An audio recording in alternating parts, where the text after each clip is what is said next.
আজকে আপনাদেরকে যে বিষয় নিয়ে আলোচনা করব সেটা হচ্ছে অনেকের প্রশ্ন থাকে বা অনেকের কৌতূহল থাকে এবং অনেকে আমাকে এই প্রশ্নটা করে বসে যে ভাইয়া আপনি যে এতগুলো করে ডিম বাচ্চা পান কিভাবে, আপনার আসলে সফলতার মূল রহস্যটা কি? তো আজকে আমি আপনাদেরকে সেই সফলতার মূল রহস্যটা বলবো। তার আগে আরেকটা কথা বলে দিতে চাই, সেটা হচ্ছে অনেকের মধ্যে এটাও বলতে পারে যে একটা খামারি বা একটা সফল পাখি পালক তার মূল রহস্য কোনোদিন বলবে না। কিন্তু ভাই আমি কিন্তু ওদের মতন না, আমি মূল রহস্যটা বলে দিব। আমার কথা হচ্ছে আপনি যদি আমার কাছ থেকে উপকার পেয়ে আপনি ভালো রেজাল্ট করেন, আলহামদুলিল্লাহ, আমার কিন্তু কোনোভাবে রিজেক্ট বন্ধ হবে না বা আমার পাখির কোনো কিছুতেই কিন্তু কমতি হবে না। এতে করে একজনের যদি উপকার হয় বা একজন পাখি পালকের যদি এটা থেকে ইমপ্রুভমেন্ট করতে পারে, তো এটা কিন্তু আমার একটা বড় পাওয়া। একটা সময় যদি সে এসে বলে যে ভাই আপনার দ্বারা এটা আমার উপকৃত হয়েছে, বা যদি তাও না বলে অ্যাটলিস্ট অবলা প্রাণী যখন এখান থেকে হেল্পফুল হবে, এর চেয়ে আসলে আমার বড় পাওয়ার কিছু নাই। এই জন্য আমার চিন্তাভাবনা হচ্ছে এটাই, আমি রংপুরে পাখি পালন করি, অনেকে দেশের বাইরে বা দেশের ভিতরে থেকে আমার ভিডিও দেখে, সে যদি তার জায়গা থেকে পাখি পালন করে সফল হয়, আমার কিন্তু সফলতার কমতি হবে না বা আমার পাখি বিক্রি করা নিয়ে চিন্তা হবে না। সেই ক্ষেত্রে আমি বলতে পারি যে আমি মনের ভিতরে কোনো কিছু না রাখিয়ে আপনাদেরকে সব ইনফরমেশন দেওয়ার চেষ্টা করি।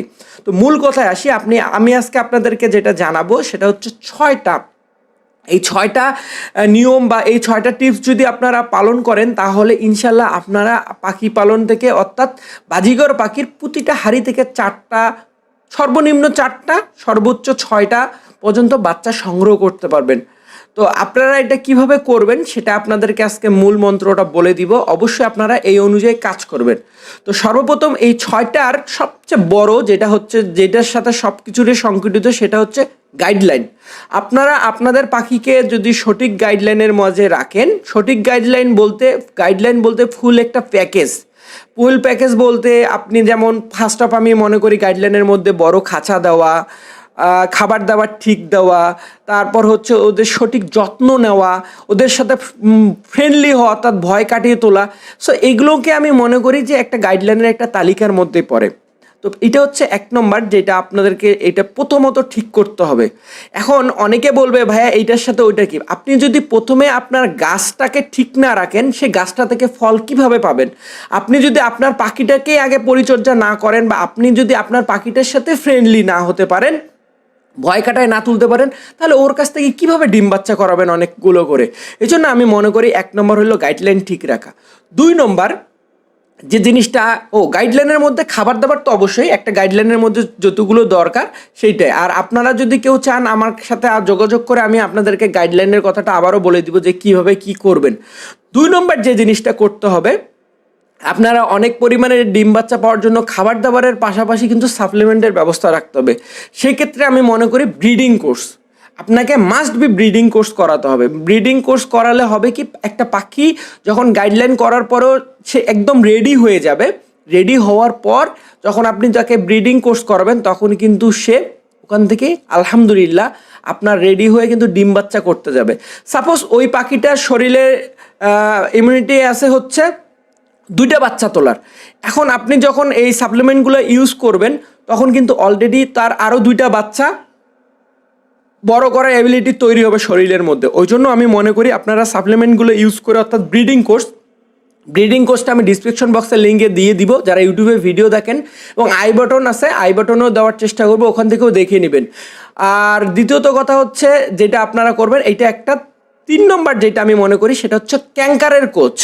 ক্যাঙ্কার রোগের সাথে আক্রান্ত, ক্যাঙ্কার বলতে অনেকে ক্যাঙ্কার রোগের সাথে আক্রান্ত না, কিন্তু এই ক্যাঙ্কার রোগের কারণেই কিন্তু আপনারা এই বাজিগর পাখি যেটা সফলতা, সেই মূল সফলতাটা পান না, যেটা আমি 3 নম্বর হিসেবে কাউন্ট করছি। সেটা হচ্ছে ছোট অবস্থায় বাচ্চা মারা যায়, বাচ্চা ফুটে যাওয়ার পরে মারা যায়, বাচ্চার মাথার কাছে বা একদম পপসের রাস্তার ওখানে কালো হয়ে যায়, এবং কি ক্যাঙ্কার রোগের কারণে বড় বাচ্চা হয়েও মারা যায়। কিন্তু ক্যাঙ্কার এত একটা ভয়ানক রোগ, আর এই ক্যাঙ্কার নিয়ে আমার ভিডিও দেওয়া আছে, চাইলে আপনারা আবারও দেখতে পারবেন। ডিসক্রিপশন বক্সেও লিঙ্ক দিয়ে দিচ্ছি এবং আই বাটনের মধ্যেও লিঙ্ক দিয়ে দিচ্ছি, আপনারা এই ক্যাঙ্কার রোগ কী এটার সাথে পরিচিত হবে এবং ক্যাঙ্কার রোগের জন্য কী ট্রিটমেন্ট সেটাও বলে দিছি। তারপরে আমার কাছে 4 নম্বর হলো আমার মন্ত্রের মধ্যে গ্রিড ক্যাটেল ফিশ বোন।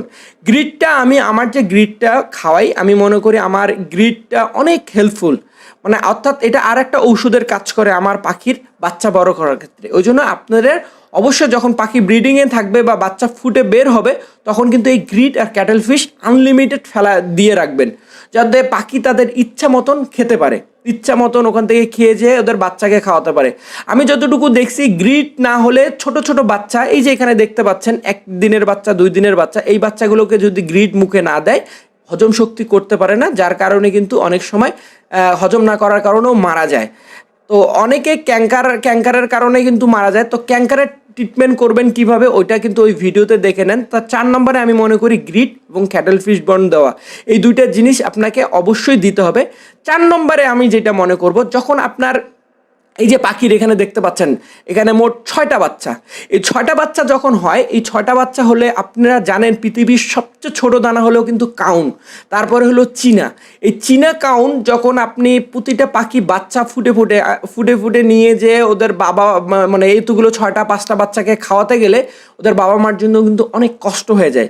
সেই ক্ষেত্রে আমি মনে করি আপনারা যখন পাখির বাচ্চা ফুটবে তখন আপনারা 2টা কাজ করবেন। নাম্বার 1, যদি আপনারা 6টা বা 4টা বাচ্চা নিতে চান, যখন আপনার পাখির এই যে কেজের মধ্যে 4টা বাচ্চা থাকবে, দেখা যাচ্ছে যে এখন 4টা বাচ্চা প্লাস তার সাথে হচ্ছে ওদের বাবা মা, অর্থাৎ মোট 6টা বাচ্চা, 6জনের খাবার দিতে হবে আপনার ওখানে, 6টা পাখির খাবার দিতে হবে ওইখানে। সেই ক্ষেত্রে তখন দেখা যাচ্ছে যে আপনারা এই 6টা পাখির বাচ্চার খাবার আপনারা সকালবেলা একবার দিলেন, ওই খাবার দিয়ে আসলে ওদের হয় না।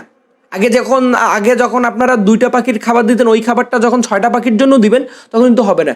সেক্ষেত্রে যখন পাখির বাচ্চা ফুটবে তখন কিন্তু আপনাদেরকে পরিমাণে বেশি বেশি করে খাবার দিতে হবে, অর্থাৎ সকালে একবার খাবার দিতে হবে, বিকালে একবার খাবার দিতে হবে, এবং চিন্তা করতে হবে 6টা পাখির জন্য যতটুকু খাবার দরকার হয় এবং কোন পাখির জন্য কতটুকু খাবার লাগে, আমি কিন্তু এটার উপরেও ভিডিও দিছি। তো আমার এই চ্যানেলে কিন্তু আপনাদের চাওয়া পাওয়ার উপরে সব রকমের ভিডিও দেওয়া আছে। তো প্লাস আপনারা তখন ওইটা দিবেন, তার পাশাপাশি যেটা করবেন, পাখির যখন বাচ্চা ফুটে বের হবে এরকম 6টা বাচ্চা থাকবে, তখন নিয়মিত আপনারা যেটা করবেন, যদি ওই সময় বটবটির সিজন থাকে, আমি খুব দ্রুত আপনাদের সামনে একটা ভিডিও নিয়ে আসবো যে কোন সবজিটা আপনারা প্রতিদিন ব্যবহার করতে পারবেন, যার কোনো পার্শ্ব প্রতিক্রিয়া নাই, ক্ষতি নেই, বরাবর উপকার, এটা নিয়ে আপনাদেরকে ভিডিও দিব খুব দ্রুত।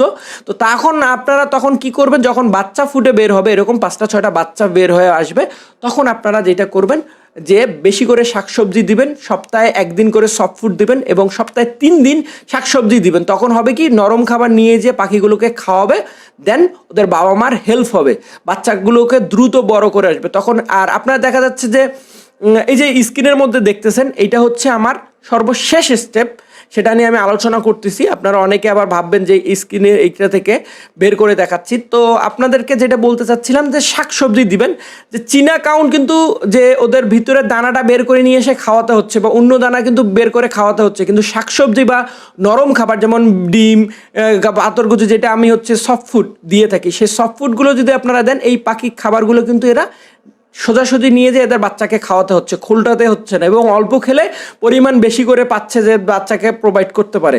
তখন এইরকম যখন করবে তখন কিন্তু ওর বাবা মা ইজিলি 5টা 6টা করে বাচ্চা তুলতে পারবে। এখন এই যে ছোট একটা বাচ্চা দেখতে পাচ্ছেন, এইটা হচ্ছে আরেকটা টেকনিক, সেটা হচ্ছে বাচ্চা এই যে এই সাইজের বাচ্চাটাকে নিয়ে যা দেখেন, আমি ওই সাইজের হাড়িতে যে বাচ্চা আছে ওই বাচ্চাটাকে দিই। যখন প্রতিটা বাচ্চা এক লেভেলে হবে তখন কিন্তু ওদের বাবা মার খাবার ডিস্ট্রিবিউট করতে সুবিধা হয়, মানে সমান পরিমাণে সবাইকে খাবারটা প্রোভাইড করতে পারে, দিতে পারে। সেক্ষেত্রে আপনারা যেটা করবেন, দেখা যাচ্ছে যে একটা হাঁড়িতে আপনার যদি অপশন থাকে, আর অপশন না থাকলে তো কিছু করার নয়, যদি অপশন থাকে চেষ্টা করবেন সবসময় সেম সাইজের বাচ্চা হাঁড়িতে রাখতে। অর্থাৎ যদি ওখানে 6 দিন 5 দিন এটা সমস্যা নেই, 6 দিন 8 দিন সমস্যা নেই, কিন্তু দেখা যাচ্ছে একটা 3 দিনের বাচ্চা আর একটা হচ্ছে 8 দিনের বাচ্চা, তখন কিন্তু ওই খাবার পাখির বাচ্চাটা কিন্তু সঠিকভাবে খাবার পায় না। সেই ক্ষেত্রেও আপনাকে যে কাজটা করণীয় করতে হবে সেটা হচ্ছে খাবারটা সুন্দর করে আপনাকে পাখিটা সমান বয়সে করে দিতে হবে, তাহলে দেখা যাচ্ছে ও 6 দিনের বাচ্চাটাও যেভাবে পাচ্ছে 5 দিনের বাচ্চাটাও পাচ্ছে, তাহলে আপনারা ওখান থেকেও 4টা বা 6টা বাচ্চা পাওয়া স্বাভাবিক। তো আমি জানি না আপনাদেরকে আসলে কতটুকু বুঝাতে পারলাম, কিন্তু চেষ্টা করছি যে আপনারা কিভাবে কোন টিপসটা পালন করলে আপনারা আপনাদের পাখি থেকে সর্বনিম্ন 4টা তার উপরে 6টা বাচ্চা সংগ্রহ করতে পারবেন। কিন্তু এই যে 6টা নিয়ম যদি আপনারা না মানেন বা এই 6টা টিপস যদি অনুযায়ী কাজ না করেন তাহলে কিন্তু পক্ষে সম্ভব না। এবং আমি যেভাবে বলছি এইভাবেই করতে হবে। যেমন এখানকার সবচেয়ে বড় গুরুত্বপূর্ণ যেমন ক্যাঙ্কারের যদি কোর্স না করেন তাহলে তো আপনার ছোট অবস্থায় বাচ্চাগুলো মারা যাচ্ছে, তাহলে তো আপনার ওই 4টা 6টা বাচ্চা পাওয়ার স্বপ্ন থাকতেছে না। সেক্ষেত্রে ক্যাঙ্কারের রোগটার অনেক অবশ্যই কারণ যখন আবার বাচ্চাগুলো বড় হয়ে আসলো, যখন প্রচুর পরিমাণে তাদের খাবার দাবারের দরকার, তখন কিন্তু আপনাকে সফট ফুড, শাকসবজি এগুলো কিন্তু প্রোভাইড করতে হবে। যাই হোক, এতক্ষণ আমার সঙ্গে থাকার জন্য অসংখ্য ধন্যবাদ। জানি না আপনাদেরকে আমি কতটুকু বুঝাতে পারছি, কিন্তু চেষ্টা করছি। ইনশাআল্লাহ সামনের দিনে আপনাদেরকে লাভবার্ড এবং ককেটেলের বাচ্চা আমি কিভাবে এই এতগুলো করে সফলতা পাচ্ছি এটার উপরেও ভিডিও দেখতে পারবেন ইনশাআল্লাহ। আসসালামু আলাইকুম।